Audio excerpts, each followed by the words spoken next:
buenas tardes, bienvenidos de nuevo a Negocios Televisión. En este caso comenzamos ya con el tiempo de Todo es Geopolítica, porque es una semana clave en términos de geopolítica, ¿eh? Recuerden que además mañana comienza la cumbre de los BRICS, una cumbre súper importante de la que llevamos hablando meses ya en Negocios Televisión, porque es una cumbre donde además se va a tratar, por ejemplo, la gran ampliación de los BRICS, ese grupo de países formado ahora por Brasil, Rusia, India, Sudáfrica, China también, pero ojo, porque hay hasta 40 países que quieren entrar a formar parte de ese grupo. Unos 20, una veintena lo ha solicitado de manera formal y hay muchas dudas sobre quiénes van a ser los países que finalmente puedan entrar a formar parte de los BRICS. Muchas cuestiones en el día de hoy. Hablamos de esa cumbre, por supuesto, pero también vamos a hablar, por ejemplo, de esos F-16 que han sembrado la polémica. F-16, cazas de combate, que ahora dice Dinamarca, Países Bajos, que quieren mandar a Ucrania después de que Zelensky haya visitado sus países.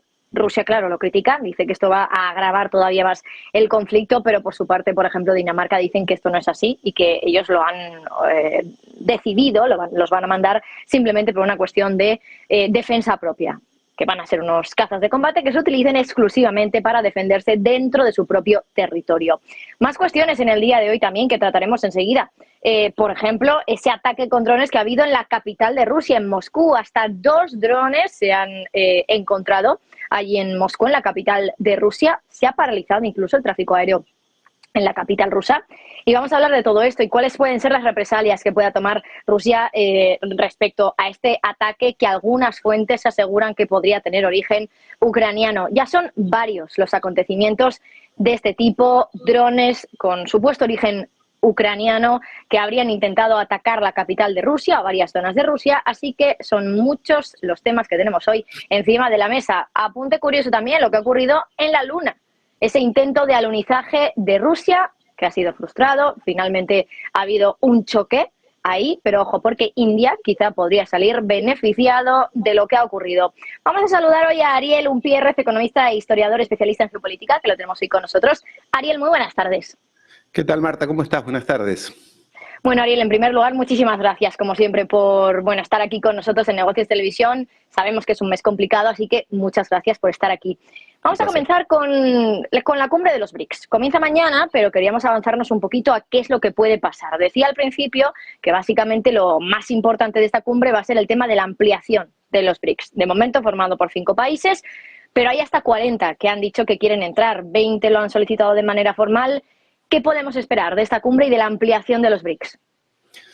Bueno, efectivamente el tema de los BRICS nos viene ocupando desde hace semanas. Estamos todos con muchas expectativas sobre esta reunión de estos próximos 2 días. En cuanto a incorporaciones, lo que sabemos, por lo menos a ciencia cierta, es que Argentina, Argelia e Irán, estos 3 países, ingresarían en este momento, en la próxima reunión de esta semana. O sea, se le daría la aprobación oficial a su ingreso. En todo caso, las grandes potencias, sobre todo China y Rusia, le han dado su ok. En el caso de Argentina fue Brasil quien impulsó muchísimo la incorporación de Argentina. Esto es lo que sabemos en lo inmediato. Se dice que hay otros 20 países que están allí ya en proceso de aprobación, más estos otros 20, 25, pero todo un poco en la nebulosa, que estarían o que habrían ya solicitado su ingreso. En todo caso, Marta, de lo que surja de esta reunión veremos y allí hablaremos quizás mañana y pasado mañana y en los próximos días sobre concreto. En todo caso, lo que hay que señalar es que hay un clima en lo que se llama ahora el sur global. Antes se decía el tercer mundo, que incluye a África, a Asia, a América Latina. Hay un clima de querer integrarse a ese nuevo espacio que no está definido, porque acá se dice multipolar y se contrapone a los anglosajones, al imperio anglosajón, llamémoslo de alguna manera para ser breves. Entonces, no está bien definido qué países están, en base a qué principios o ideas rectoras están o se van a reunir. Se sabe que hay una voluntad de hacer este mundo un poco más multipolar, por decirlo de alguna manera. No está claro cómo, Es más, es cierto que Irán y Arabia Saudita se han declarado amor hace unas semanas atrás, han sellado allí una paz que los enfrentaba desde hacía años, pero no obstante hay temas de fondo muy importantes que siguen latentes entre esos dos países. Bueno, no ha sido menor la incorporación de Siria a la Liga Árabe, cosa que había estado excluido, país que había estado excluido por el tema de la guerra. En fin, hay un movimiento, y esto es me parece a mí lo más importante que podemos decir a esta altura. Todavía no empezó la reunión, no hay muchos detalles sobre las negociaciones que hay entre los diferentes países, pero lo importante es decir que hay un clima, y esto es importantísimo resaltarlo, entre los países, ya digo, del sur global, hay un clima de decir, bueno, esto de depender solamente del dólar, de estar siempre con el temor a que Estados Unidos nos sancionen, ya sea como país, a nuestras empresas, a nuestras personas. Recordemos que los Estados Unidos han usado y abusado el ejercicio de las sanciones de una manera arbitraria y excesiva.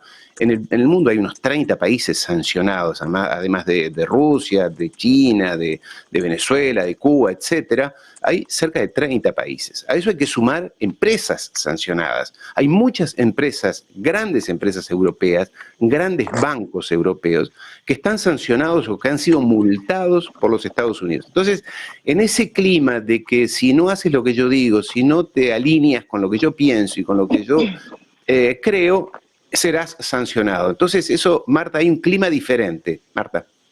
Bueno, efectivamente, ahora lo que sabemos es que desde luego los BRICS están de moda y que hay muchísimos países, ¿no?, que quieren entrar a formar parte de este grupo de países. Claro, la gran duda que tengo ahora es si es esta ampliación, el hecho de que no sean solo estos 5 países que forman parte de los BRICS, el hecho de que sean muchos más los que también entran a ser miembros de los BRICS, vaya a hacer que realmente ahora puedan ser un actor importante en el mundo. No digo que antes no lo sea, pero es cierto que ahora se habla mucho más de multipolarización, de un mundo que no sea bipolar, de que el sur global también tenga voz y voto, ¿no?, también en lo que sucede en el mundo. No sé si es esto lo que necesitan los BRICS, es decir, que más países formen parte del grupo para poder ser más importantes y tener quizá la potencia que pueden tener pues los otros polos del mundo, ¿no? Por ejemplo, Estados Unidos o, bueno, China como tal se podría decir, Europa, por ejemplo.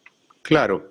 Claro, en realidad es buena tu pregunta porque da paso a que yo sea un poco más específico. A mí no me gusta el término multipolaridad, porque se supone que se van a constituir nuevos polos, bloques cerrados, uniformes, y eso no es lo que yo creo, no es lo que creo que vaya a ocurrir. Yo creo que el mundo va a una distensión, por usar un término que se ha usado mucho a lo largo de los años, y que es donde va a haber alianzas, encuentros y desencuentros puntuales entre los diferentes actores.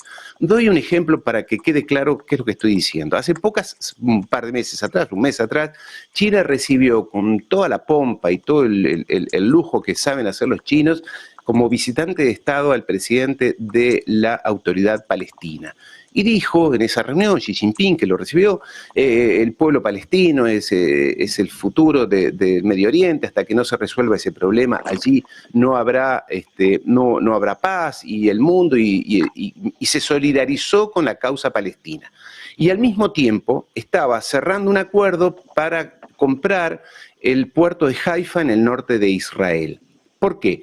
Porque su negocio está también en Israel, porque tiene negocios estratégicos allí en ese puerto tan importante de aguas profundas del norte de Israel, o sea que los países van hacia negociaciones puntuales en base a sus intereses, sin inmiscuirse en la política de cada uno. Es decir, en este caso, doy el ejemplo concreto, ¿no?, porque fue simultáneo, fue en la misma semana. O sea, se hacía negocios con el Estado de Israel, aquel que somete al pueblo palestino, y se recibe a la autoridad palestina diciendo que la solidaridad es total con el pueblo palestino.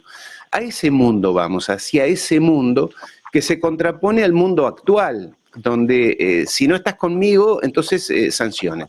Pero entonces, para responder a tu pregunta, Yo creo que están habiendo muchos agrupamientos. Nos llama la atención lo de los BRICS porque, claro, incluye a Brasil, incluye, bueno, a Rusia, China y demás, pero están habiendo otros agrupamientos. Por ejemplo, está la Asociación de Cooperación de Shanghái, que incluye a Rusia y a China, más los países de Asia Central. Y allí hay enorme potencialidad económica, comercial, está la Ruta de la Seda. Está los ASEAN, donde los grupos el grupo de países del sudeste asiático, que están también con China, donde han hecho el mercado común más grande del mundo, mucho más grande que la Unión Europea, y por la cantidad de países, por el Producto Bruto, por etcétera, que incluye. Entonces, viene un mundo más abierto, donde cada país tendrá que encontrar con quién negocia, sobre qué negocia, y que nadie se podrá ofender. En algún momento algún país podrá hacer declaraciones en un sentido y estar negociando otros acuerdos. Esa es la particularidad que yo creo que es el mundo que viene y que, claro, a veces desde los medios de comunicación, a veces se trata de simplificar, esquematizar. Los BRICS son un bloque contra la Unión Europea o contra los anglosajones. Y yo no creo que vaya a ser así. Yo creo que va a ser mucho más laxo. Bueno, Brasil es un jugador importantísimo dentro de los BRICS, pero también es un socio comercial importante y estratégico para los Estados Unidos. Entonces, creo que hay que ser tolerante. Por eso cuando el presidente Lula llegó a la presidencia hace pocos meses atrás, hizo declaraciones un poco fuertes contra Rusia, entonces de allí, sobre el tema de la invasión a Ucrania. Entonces allí surgió, bueno, pero entonces Lula se pasó de bando. No, Lula hizo declaraciones porque en realidad habló de soberanía en el caso de Ucrania, dijo hay que respetar la soberanía de los países, porque 2 semanas después lo estaba visitando, lo sabía él que lo iba a visitar, la presidenta de la Unión Europea, Ursula von der Leyen, donde le iba a decir que el tema del Amazonas, dado que es una zona estratégica, el pulmón del planeta, habría que pensar en establecer una administración colectiva mundial sobre el Amazonas. O sea, los europeos se le querían meter adentro del Amazonas a Brasil. Entonces Brasil dijo, no, problema de soberanía allá, pero también con lo mío. Entonces, ese es el juego donde a veces los medios de comunicación y sobre todo algunas cancillerías tratan de buscar fricciones, cuando en realidad de lo que se trata es que cada país tiene que defender sus intereses puntuales, económicos, comerciales, medioambientales, de soberanía y demás, y a su vez negociar otras cosas. Obviamente que cada país tiene sus simpatías, sin duda. Lula tiene una simpatía más hacia aquel bloque. Pero Arabia Saudita, dentro de los BRICS, cuando hasta hace 15 días era el niño mimado de los Estados Unidos y le vendía petróleo a buen precio y lo comercializaba en dólares. Entonces, creo que hay que entender, hay que leer la letra chica de lo que dicen las autoridades y los gobernantes, Marta. Otra cosa que me planteo ahora, Ariel, que se empieza a hablar de que tantos países quieren formar parte de los BRICS, de que hay tantos bloques que no solo los BRICS, que está ASEAN, por ejemplo, la Asociación de Cooperación de Shanghái, que también lo has citado. Me da la sensación de que ahora son los países más del sur global, como decías, pero también potencias que son algo más contrarias a Estados Unidos, los que se están poniendo un poco, no sé si decir de acuerdo, pero se están intentando unir contra Estados Unidos. Y no sé si el detonante, me da la sensación que ha sido la guerra de Ucrania, pero no sé si, por ejemplo, tú estás de acuerdo con esa afirmación. Por supuesto que sí, claro. La guerra de Ucrania lo que hizo fue acelerar este proceso. Era un proceso que ya venía, que se venía dando. Siempre hay que recordar que en la historia los procesos nunca son una irrupción momentánea, un chispazo así que sale de la nada. Son todos procesos sociales, económicos, políticos que vienen de largo. Lo que sucedió con la guerra de Ucrania es que puso en evidencia algunas cosas. En primer lugar, y pienso por ejemplo en Arabia Saudita o Arabia Saudí, dado que en una semana los Estados Unidos y Europa sancionaron a Rusia con tal vehemencia, incluso le incautaron, le robaron 300.000 millones de dólares de fondos soberanos del Estado ruso en los bancos occidentales. Arabia Saudita puso, como se dice, sus barbas en remojo, porque dijo, si esto se lo hacen a una potencia nuclear, ¿por qué no me lo van a hacer a mí? Dado que además, en el caso de Arabia Saudita, el presidente Biden había sido muy duro con ese país, decía que era un estado paria, en fin, dijo cosas terribles contra Mohammed Ben Salem, el rey, el príncipe heredero. Entonces, hay un clima en el mundo donde efectivamente se han acelerado cosas que ya se venían dando, como digo, las sanciones, la aplicación de la ley de extraterritorialidad, es decir, esa potestad que tiene el Estado o que tiene el gobierno de los Estados Unidos para aplicar sanciones a cualquier persona, institución, empresa o país en el mundo, en todo momento, en cualquier momento, algo que haya atentado contra los intereses de los Estados Unidos, léase como cada uno quiera en este caso, pero esta potestad de aplicar sanciones, entonces el mundo ha dicho, bueno, pero es demasiado arbitrario todo esto. Entonces hay países y gobiernos que han dicho, busquemos otras opciones, busquemos consolidar uniones, por lo menos. Y en este sentido hay que ver decisiones como las que se están tomando en América Latina, allí en Nicaragua, en Cuba, en Brasil. En todo caso, te diré, y esto vale lo que vale, yo hago a través de mis redes sociales, sobre todo de TikTok y YouTube, algunas pequeñas, valen lo que valen, ¿no? Encuestas entre mis seguidores, pero sobre todo en América Latina y también en España. Y te puedo asegurar que las poblaciones, el ciudadano a pie, está muy indignado con esto, más allá de lo que diga Borrell, más allá de lo que diga Biden y demás, la gente está muy indignada con un mundo tan arbitrario, manejado con tanto prepotencia, ¿no, Marta? Esto es lo que está ocurriendo. Uh-huh. Claro, decías al principio, la guerra ha acelerado todo este proceso. El proceso es el declive de Estados Unidos como potencia, como país que, por ejemplo, cuya moneda utilizan países como los africanos o los de América Latina. ¿Es este el proceso que se ha empezado o se ha acelerado un poco con la guerra de Ucrania? Sin duda, sin duda. Ahora, yo a veces utilizo el término la caída del Imperio Americano, porque en realidad fue el nombre de una película y que en realidad no hablaba de esto, pero sonaba lindo como término, pero es un poco arbitrario hablar en esos términos. Yo creo que esto de los Estados Unidos tenemos para mucho tiempo más, el dólar lo tenemos por mucho tiempo más.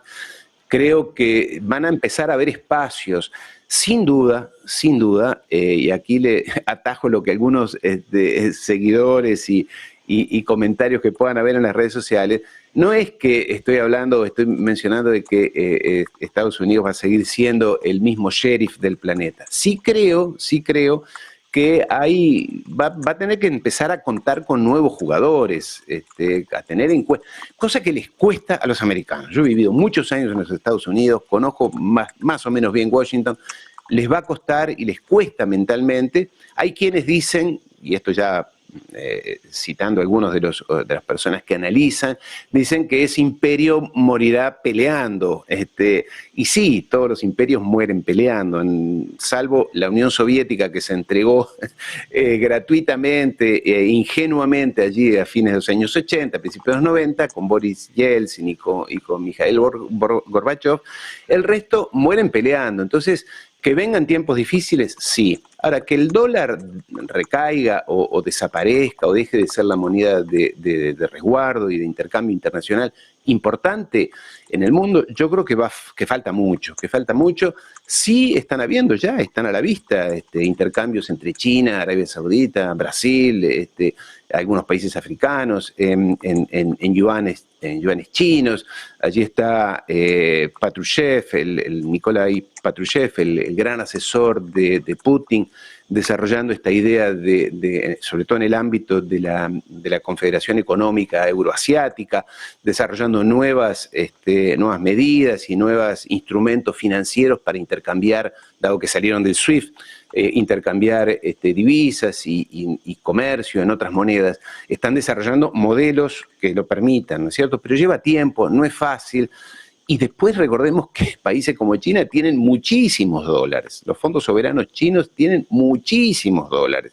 Y hay que ver cómo se deshacen de ellos, proceso que ya se ha iniciado, pero digamos, que nadie espere que de esta reunión de los BRICS o de cualquier otra de los próximos meses surja una catástrofe en ese plano. Pueden haber otras, no lo digo, pero creo que hay un mundo donde los gobiernos están muy presionados, y esto es importante decirlo, están muy presionados por sus poblaciones, sobre todo en el sur global. Por eso digo América Latina, África. Si quieres después hablamos de lo que está pasando en Níger.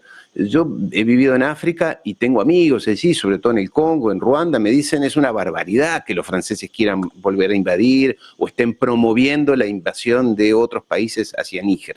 Entonces esta indignación que está habiendo en el sur global está impulsando a sus gobiernos, a sus países a buscar otras alianzas, otros amigos, o por lo menos sacarse, ¿sabes? Como sacarse el yugo un poco de encima, cosa que era imposible hace 5 años atrás, o te diría 2 años atrás, antes de la guerra, Marta. Por cierto, Ariel, comentabas el tema de Níger y la posible invasión y quería preguntarte por esto, porque es verdad que hace unas semanas teníamos ese golpe de Estado en Níger, pero ¿cómo ha ido evolucionando todo para que ahora incluso se hable de una posible invasión?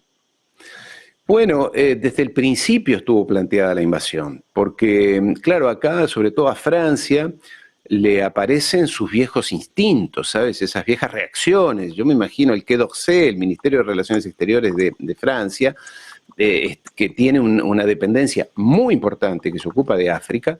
Lo primero que habrá reaccionado es cuando hubo este golpe de Estado, sobre todo un país que le provee uranio y oro a Francia, y donde probablemente por allí pase un gasoducto muy importante. La primera reacción de esta gente es decir, no, qué barbaridad, esta gente cómo se le ocurre dar un golpe de Estado, cambiar el gobierno, si nosotros teníamos todo muy ordenado, y para eso estaban nuestros militares allí, nuestra base de drones allí y demás.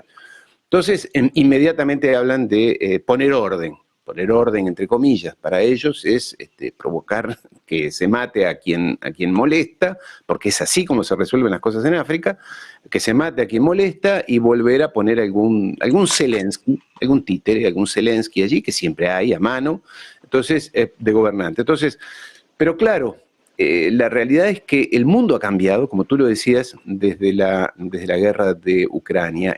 Se ha acelerado esta sensación de que no, basta de decirnos lo que hay que hacer, de autoritarismo.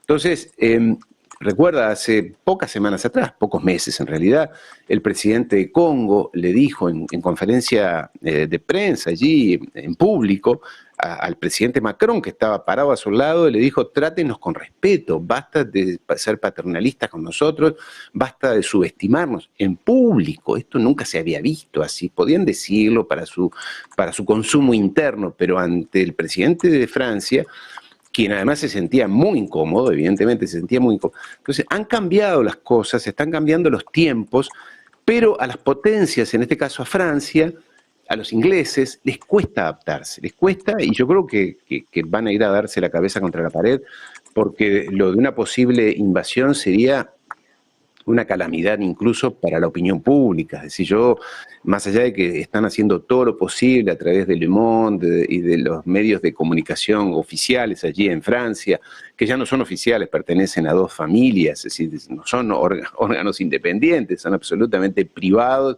y responden a una línea. En caso de Liberación, en los grandes diarios de allí, periódicos, están todos insistiendo qué barbaridad las cosas que hacen allí en África, hay que ir a poner orden, en síntesis.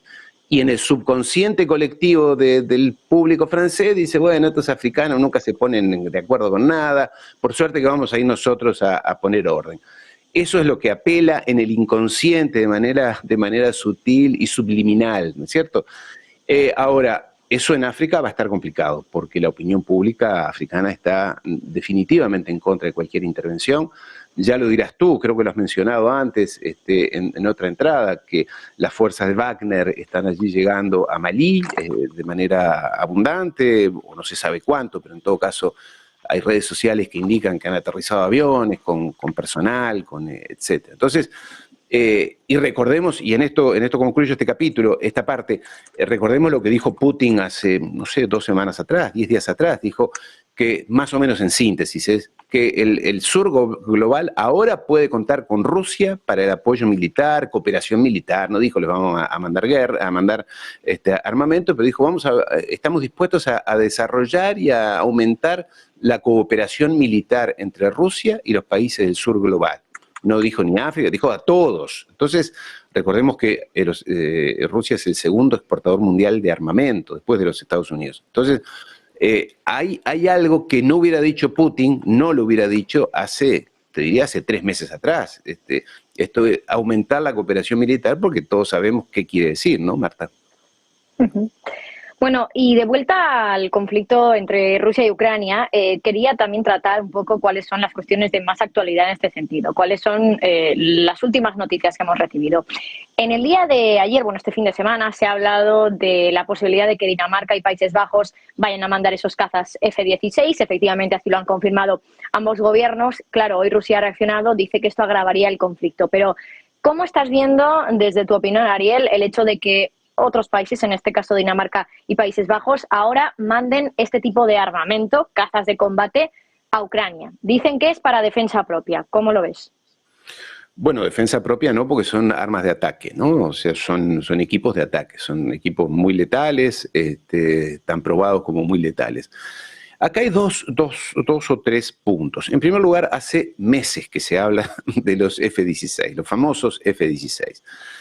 Como lo han dicho los técnicos y los especialistas en esto, entrenar a un piloto en el manejo de un avión de combate de esas características no se hace de un día para otro. No es que como tú o yo podamos cambiar de coche. Bueno, te gusta una marca, te subes a otro y lo vas a conducir y no vas a tener problema. Esto no funciona así.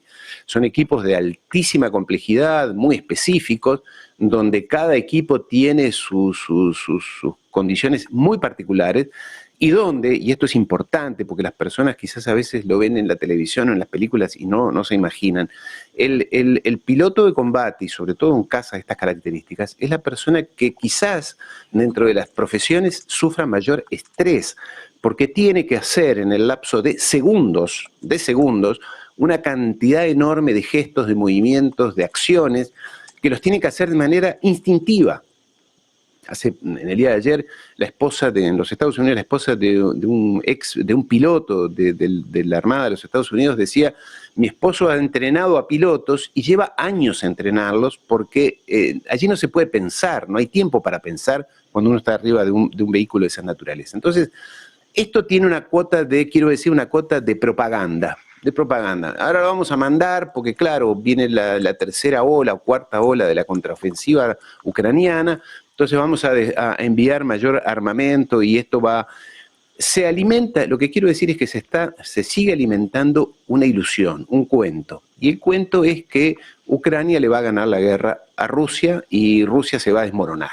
Y Putin va a terminar preso en La Haya, en la Corte Penal Internacional. Un poco es el cuentito, es la fantasía que sobre todo se le quiere transmitir a la opinión pública para que siga soportando lo que se viene, que es un otoño complicado, un invierno complicado en términos de costo de la energía para los europeos, sobre todo, de cierre de fábricas, de desocupación, de falta de inversión en tecnología, en fin, lo que se viene.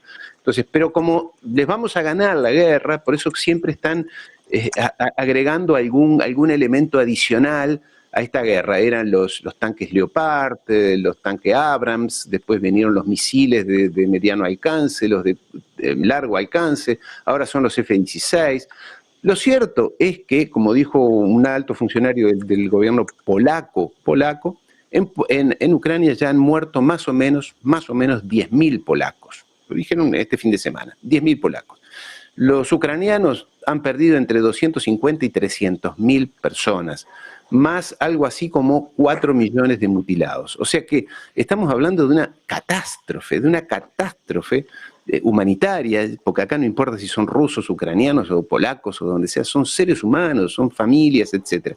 Entonces, este cuentito de que les vamos a mandar ahora los F-16, no se sabe si son 12, si son 14, Holanda, eso no va a cambiar el eje de la guerra. Lo dicen los especialistas con autoridad e independientes. No va a cambiar el eje de la guerra. Esta guerra está perdida desde hace más de 1 año y medio por Ucrania. Entonces alguien dirá, bueno, pero ¿por qué no la terminan? Porque Rusia no quiere terminar la guerra, porque abajo, los que están abajo son rusos, la mayoría son poblaciones rusas. Entonces no quiere matar a sus propias poblaciones, porque si no lo hubiera hecho como hicieron la famosa alianza que sacó a Saddam en el 2003, ¿te acuerdas? Bombardeó durante 90 días todo Irak desde el aire, que es esa es la estrategia que saben hacer, por eso el rol de los F-16 es atacar desde el aire.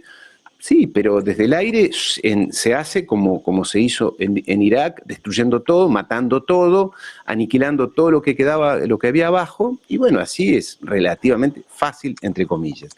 Entonces, para ir al dato me pareció un poco obscena esta imagen de Zelensky y su bella esposa riéndose arriba de un F-16, allí creo que era en los Países Bajos, sacándose fotos y diciendo ahora con estas armas. Son armas letales que van a conducir a su país a mayor guerra, a mayor enfrentamiento. Y un último punto sobre esto, lo que sí sorprende, vamos a decir la verdad, y creo que en Washington hay mucha gente que está diciendo, bueno, es el famoso tema de las líneas rojas de Putin.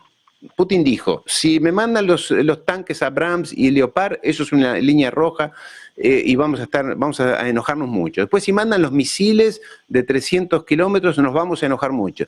Y si mandan los pero la verdad es que, vamos a decir, dentro del Kremlin hay muchísimas contradicciones. Hay gente como el expresidente Medvedev que dice, bombardeemos Kiev, saquemos a Kiev del mapa, cosa que pueden hacer, pero no lo quiere hacer Putin por razones humanitarias, en fin, por lo que sea. Pero, digamos, esto en Occidente se está leyendo como que finalmente Rusia tiene líneas rojas muy flexibles. Y esto, de alguna manera, está envalentonando a los chicos allí de Virginia, de Washington, diciendo, bueno, cada línea roja que le ponemos, la pasamos. Los Patriot al principio de la guerra era la línea roja. Entonces en esto también está entrando dudas, y voy a decirlo con mucha franqueza, está entrando dudas en el sur global. Bueno, pero qué flexible es Putin. Al final esta guerra hay que terminarla de una vez, pero esta gente le sigue enviando armamentos y cada vez armamento más agresivo. Los F-16 son armas de ataque muy agresivos, Marta. Claro, me parece súper interesante ese último punto que has comentado, ¿no, Ariel? El hecho de que Rusia siempre habla de líneas rojas, antes los Patriot, luego también los Leopard, claro, ahora F-16 que se están mandando y aún así tampoco está ocurriendo nada más de lo que ya tenemos encima de la mesa. Es decir, Rusia atacando Ucrania, pero por ejemplo Kiev, más allá de alguna, bueno, es verdad, algún ataque, alguna bomba que ha habido aislada, tampoco se está bombardeando la ciudad, ¿no? Claro, exactamente. Sí, acá hay que dejarlo claro, Rusia no termina esta guerra al estilo Terminator, por decirlo de alguna manera, porque no quiere. Yo sé que hay mucha gente que dice Rusia no termina la guerra porque no puede, porque no tiene armamentos. ¿Recuerdas cuando Ursula von der Leyen dijo van a tener que sacar los chips de los lavarropas porque los vamos a arruinar?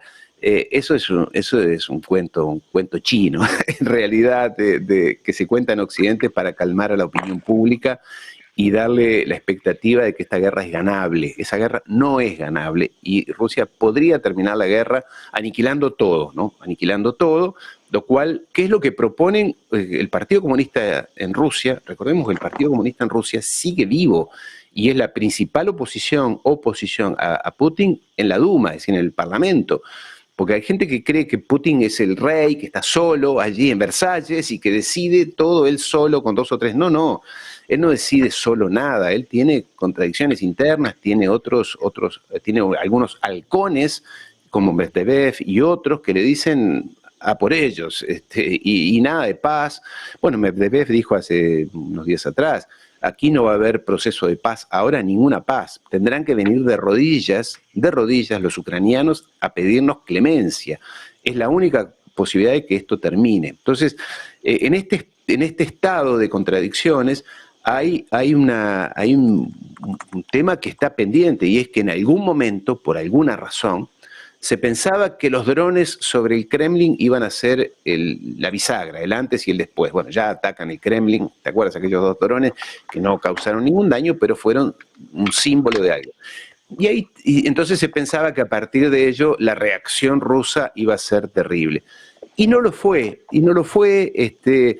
también hay una hipótesis que manejan algunas personas que saben de este tema, dicen que en definitiva Putin está haciendo lo que dijo que iba a hacer, que es decir, desmilitarizar Ucrania. ¿Y cómo se desmilitariza a un ejército? Aniquilándolo.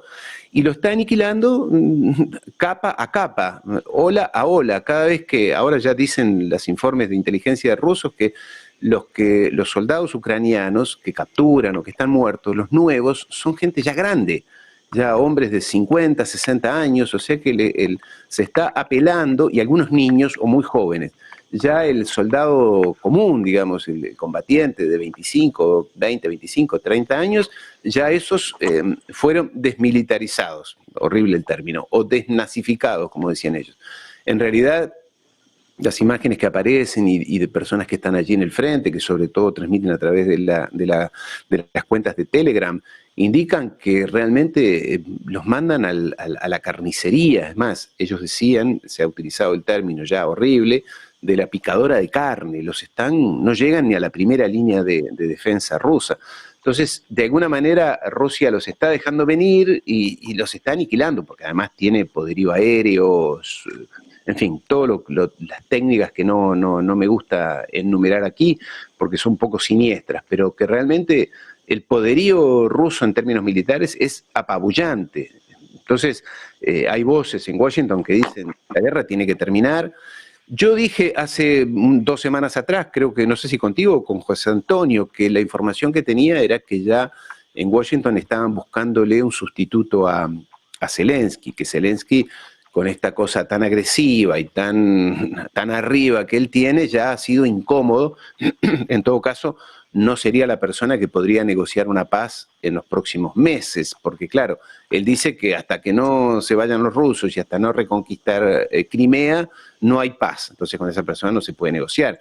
Entonces estarían buscando, sobre todo en los Estados Unidos, un reemplazante para Zelensky, alguien dentro de su equipo que no sea tan corrupto. Esta era la otra condición que buscaban, alguien un poco más abierto y no tan corrupto, no tan comprometido como la mayoría de sus asesores.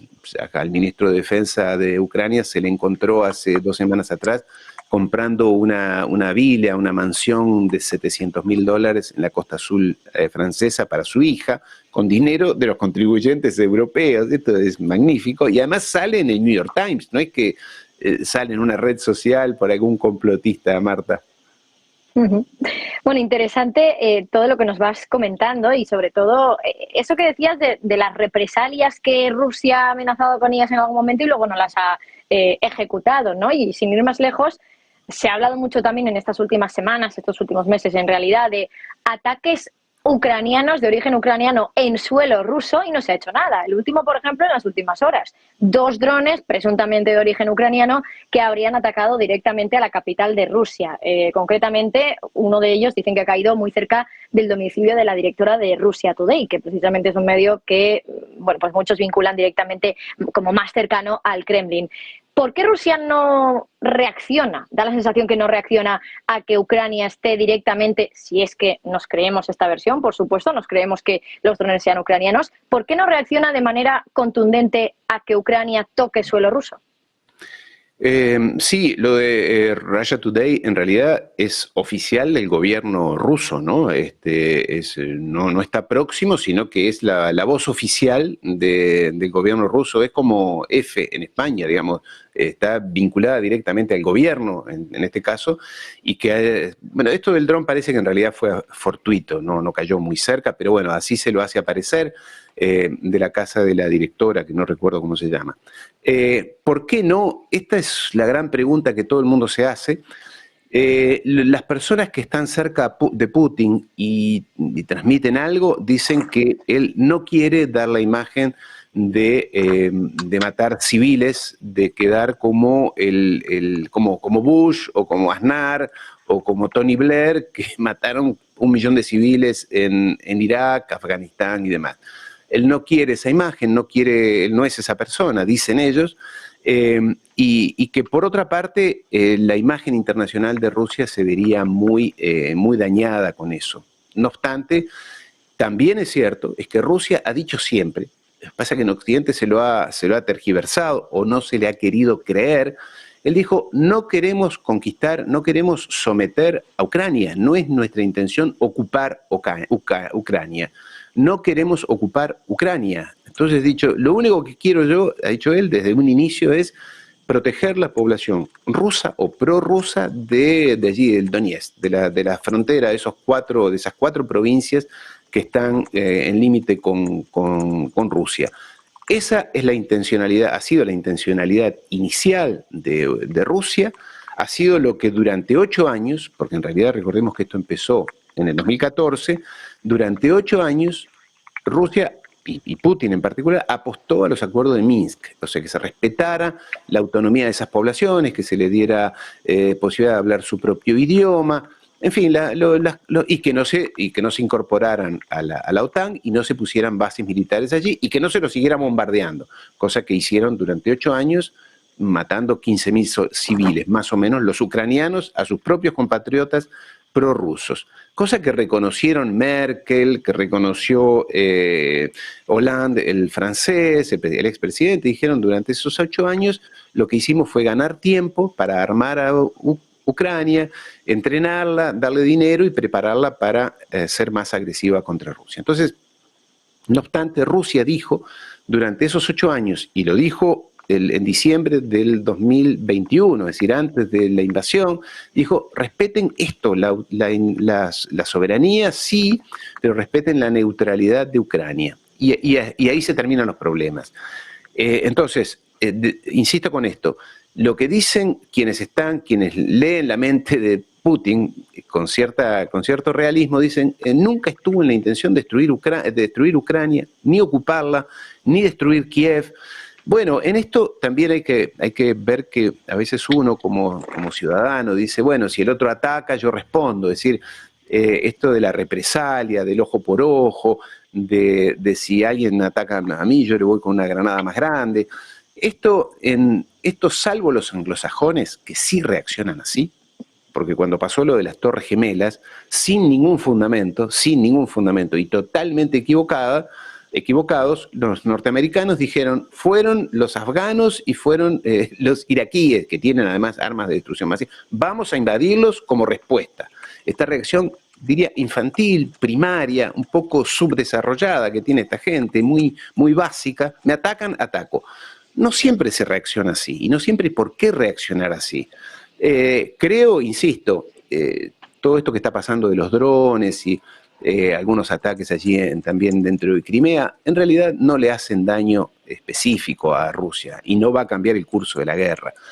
Sé que es difícil de entender. Uno dice, bueno, si le tiran drones, que le tire un misil.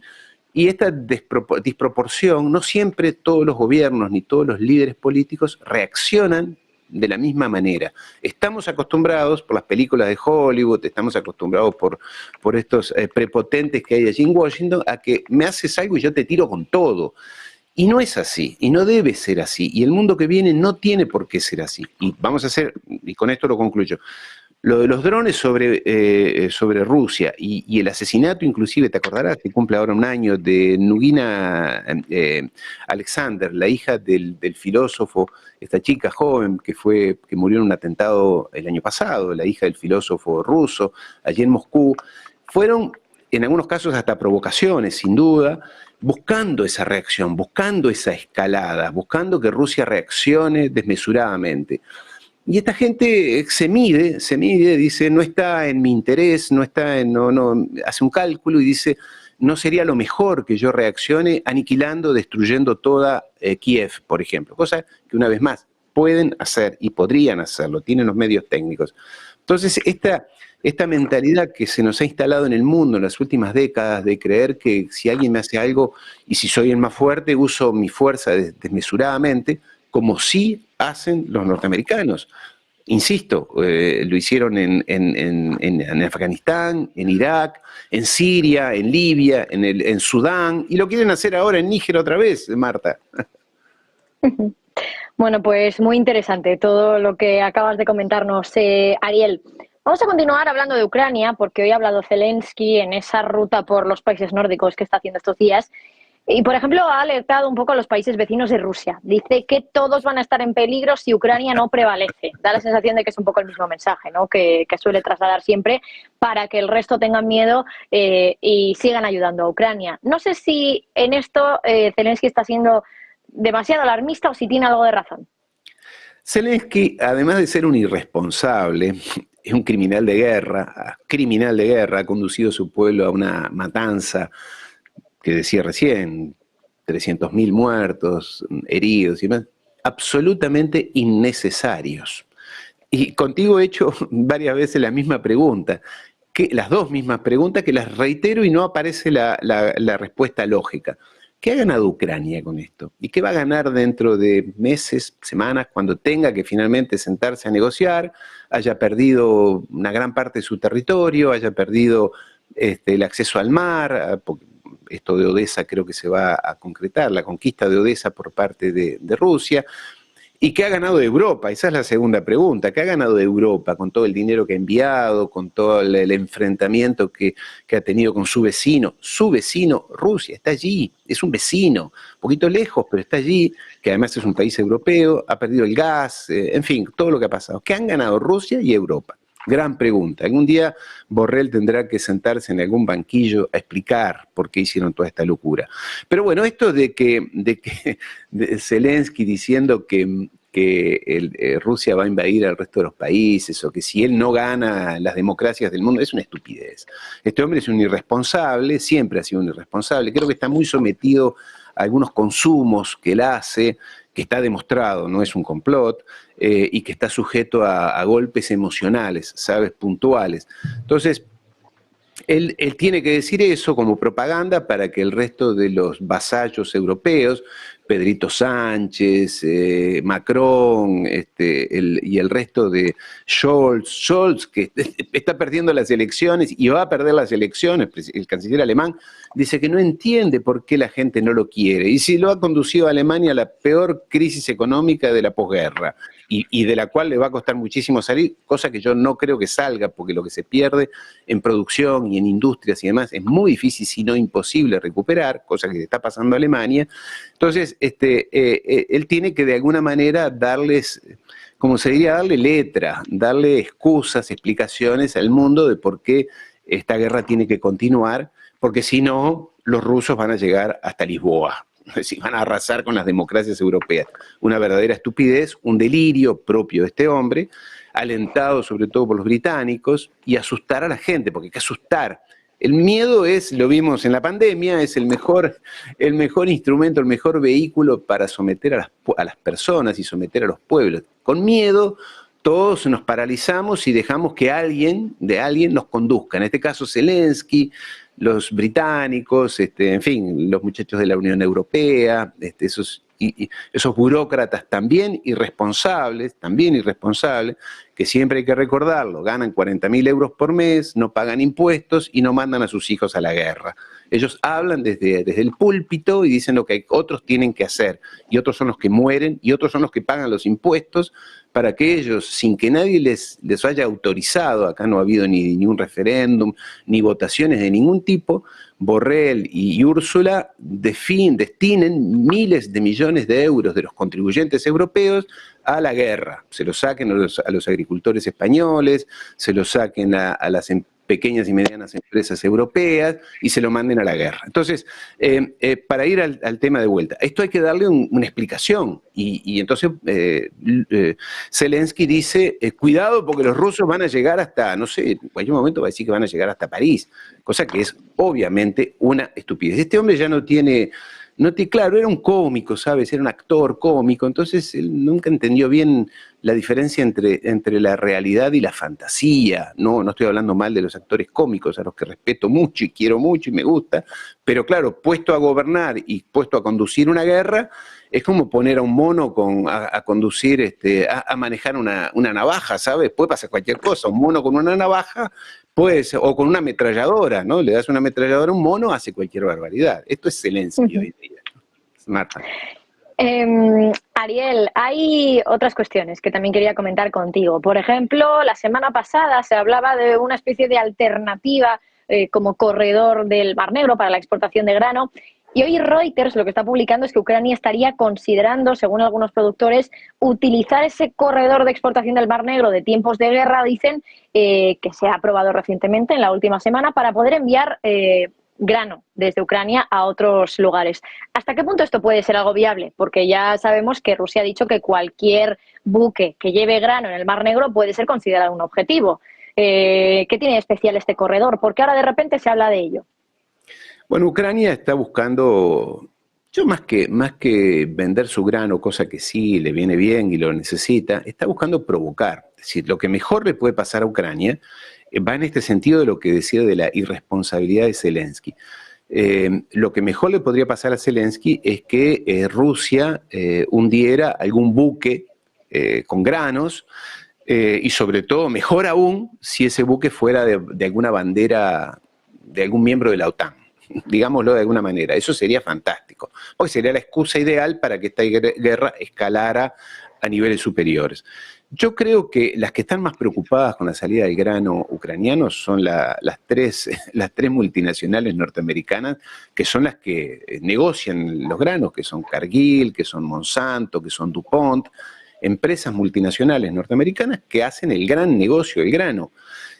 Ucrania hoy, y ya el gobierno ucraniano es un estado fallido, ya lo era antes, es un estado fallido, además carcomido por la corrupción, que la venta, el ingreso o no de dinero servirá para alimentar las fortunas de algunos avivados allí en torno a Zelensky, las fortunas personales que están en paraísos fiscales, están en Malta, están en Chipre, en Liechtenstein. Ahora me he enterado que hay inversiones importantes de ucranianos en Liechtenstein, otro paraíso fiscal allí en Europa.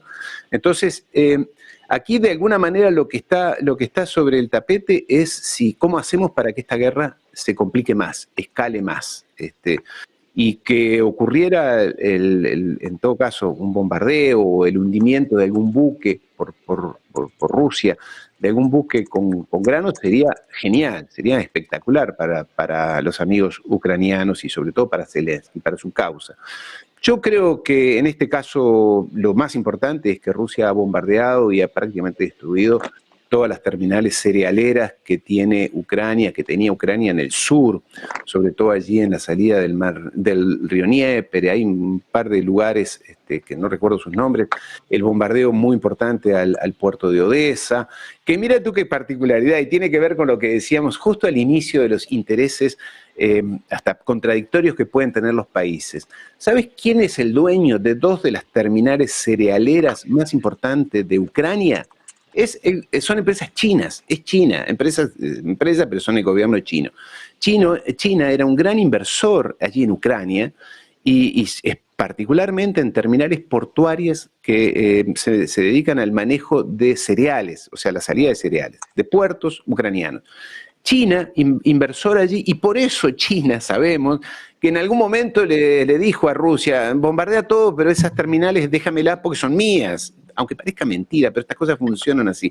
Entonces, pero no sé qué capacidad tenga realmente hoy Ucrania de sacar granos por esa región. Creo que lo está intentando, lo intentó a través de Croacia, salir por el otro lado, por el otro mar, de forma tal de evitar este posible riesgo. En todo caso, era lo que estaban intentando hacer Cargill y Monsanto, o sea, buscar otras vías, pero son complicadas porque hay que hacerla por tren, una parte por tren, es costoso, es difícil, en fin. Aquí creo que el tema de los granos ya es un tema que no se puede discutir más. Hoy en día no está habiendo escasez de granos en el mundo. Los Estados Unidos han tenido una cosecha importante, Rusia tuvo una cosecha espectacular. Entonces no hay, la excusa del arma alimenticia no va a estar, o deberían dejar de alentarlo porque ya no es un tema de tanta importancia, Marta. Ariel, nos estamos quedando sin tiempo. Se me quedan muchísimos temas en el tintero que quería comentar contigo. Por ejemplo, ese fracaso, si se puede llamar así, bueno, del alunizaje que había intentado Rusia en la Luna. Finalmente no lo ha conseguido. Se ha chocado esa nave. Ahora se supone que bueno, el mundo está mirando con mucha expectación a India, lo que puede hacer con el alunizaje que está preparado para los próximos días. Ariel Umpierrez, como siempre, economista e historiador especialista en geopolítica. Un placer tenerte y muchísimas gracias por estar aquí con nosotros en Negocios Televisión en Todo es Geopolítica. Un placer, Marta. Muchas gracias. Hasta la próxima semana. Hasta la próxima, Ariel. Y bueno, como le decía al invitado, se nos quedan bastantes temas en el tintero, pero ya lo saben, aquí en Negocios Televisión todos los días con Todo es Geopolítica para tratar todas las cuestiones de la jornada sobre la geopolítica. Hoy mirando a la cumbre de los BRICS que comienza mañana. No se lo pierdan. Nosotros vamos a hacer una pequeñísima pausa y enseguida a las 5 de la tarde en punto volvemos con más información de última hora.